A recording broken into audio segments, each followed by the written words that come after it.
All right, y'all, welcome back to my channel. We are going over love and other words today. So we are doing super casual, super comfy, like I'm just chit-chatting with you. I got my blanket. Maisie is sleeping, or now she's not sleeping, but she was sleeping in the background. But we're just having a chill book review day. So, love and other words, what do I give it? I give it probably an 8.4. So I love this book. It took me one day to read it. I was actually reading it in the parking lot at the gym and then on the treadmill because I got into this book so much. It was so good. Definitely a page turner, even though I did read some spoilers, so I kind of knew what was happening at the end. But yeah, so pretty much it's about a woman named Macy and a guy named Elliot.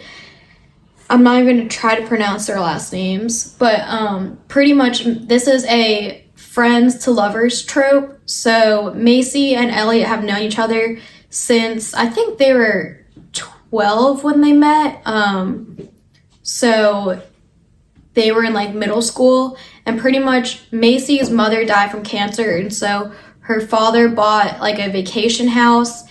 And it wound up being next to Elliot's actual house. That's how they meet. And she's really into reading, kind of quiet in school. And Elliot, out of his three brothers, he is the quiet one who is also into reading. And they have this little like nook it's pretty much Macy's closet, but they have a nook to read in there together. And so they just go throughout these years of them pretty much being boyfriend and girlfriend for like years, but they don't really give into it until I think they're like 16 or like 17. They finally become official.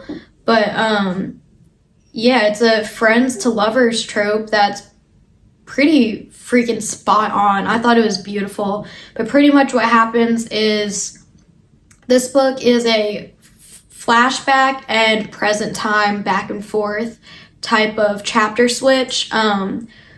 But you find out in the first chapter that Elliot and Macy are no longer friends. They're no longer in contact.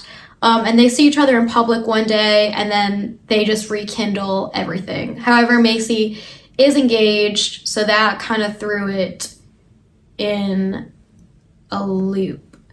But yeah, pretty much you just go through the story of them rekindling their romance, and you find out at the very end of the book why they stopped talking. And spoiler, it's pretty much Elliot gets sexually assaulted, but Macy didn't know that. She thought that he was cheating on her, so she just never answered. Well, she was ignoring him, and on her way home, she gets home, and then her father picks her up from the house to drive them to the other house.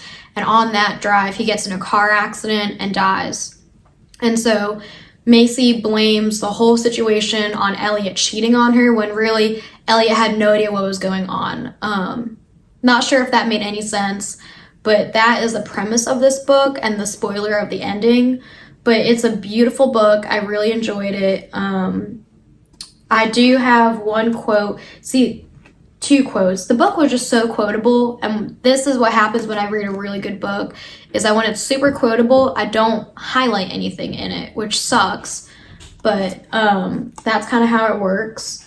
So the first one's actually from the prologue. It says, "When they met, she didn't speak a word of English, but by the time she died when I was 10, it was almost as if they created their own language." So Macy's talking about her dad and her mom, how they didn't speak the same first language, but they were so in tune with each other that they had their own language. And then literally this is the last chapter, and it's another quote. "Favorite word," he whispers. "I don't even hesitate. You." So something that Elliot and Macy do as kids is that they go back and forth with, "What's your favorite word?" And they'll come up with whatever words on their top of their head, like for their favorite word, and they'll explain why. I thought that was so cute. It was a good little ending, wraps up like the friends to lovers trope. But yeah, I love this book. Some of my first reactions to it were, holy shit, did that really happen? And that was going to what Elliot went through.